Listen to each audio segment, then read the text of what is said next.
Hello, everyone, and welcome to a new episode of Actors Are Born.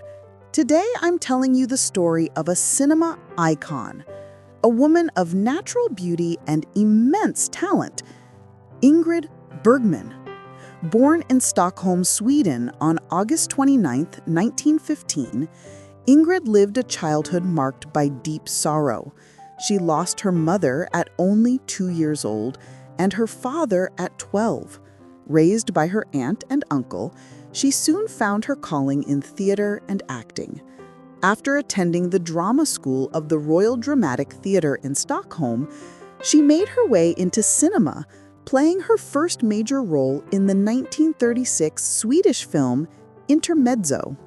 It was the American remake of this film that brought her to Hollywood in 1939 at the call of the famous producer David O. Selznick. From that moment, her career took off, bringing her international fame.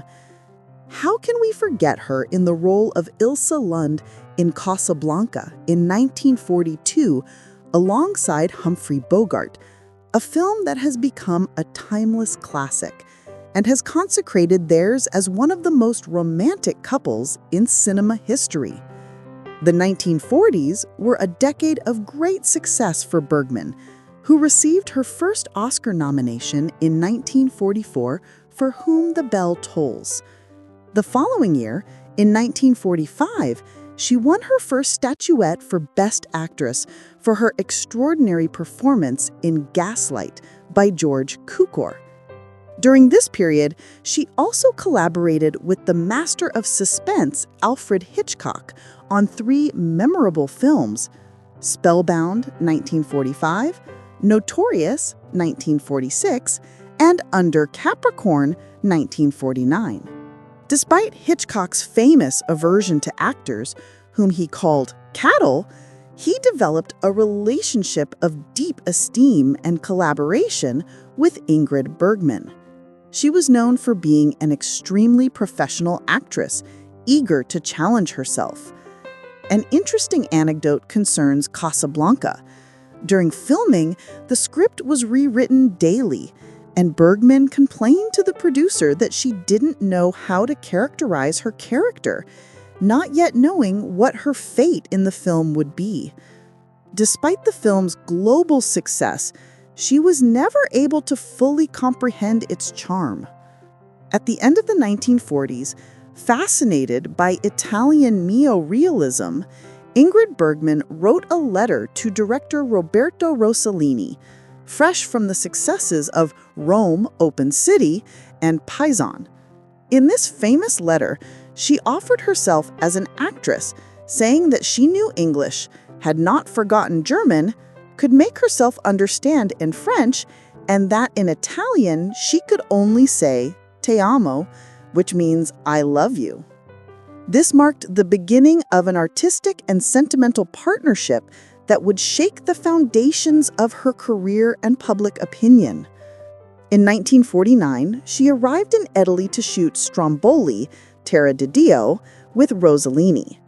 During the production, the two fell in love, and their relationship, as both were married, caused a huge scandal, so much so that it was even denounced in the United States Senate. This cost her an ostracism from Hollywood that lasted several years. 3 children were born from their marriage: Roberto and the twins Isabella and Isotta. Ingrid Bergman was a woman of great character and independence. She always refused to change her surname despite the insistence of many producers. Her choice to leave Hollywood at the height of her success to follow her heart and a new artistic path in Italy demonstrates her courage and her aversion to being pigeonholed into a stereotyped image. Her return to Hollywood came in 1956 with the film Anastasia, which earned her a second Oscar for Best Actress. Her career continued successfully, dividing her time between cinema and theater. In the 1970s, despite her illness, she gave the public other memorable performances. In 1975, She won her third Oscar for Best Supporting Actress for Murder on the Orient Express. One of her most intense and poignant performances was in 1978 in Autumn Sauna by Swedish director Ingrid Bergman, with whom she shared a surname but not a family relationship. This role earned her another Oscar nomination. A singular coincidence marked the life and death of Ingrid Bergman. She was born on August 29, 1915, and died in London from breast cancer on the same day, August 29, 1982, on her 67th birthday. Her ashes were scattered in the sea of her beloved Sweden. Over her 50-year career, Ingrid Bergman collected incountable awards, including 3 Oscars, 4 Golden Globes, a BAFTA, and 2 DeVito Donatello Awards. The American Film Institute has ranked her 4th among the greatest female stars in cinema history. Ingrid Bergman was not just a diva, but a modern and courageous woman, a versatile actress, capable of moving effortlessly from romantic roles to dramatic and complex performances. Her legacy lives on in her films, a testament to a talent that knows no time. Thank you for listening to Actors Are Born. Until the next episode.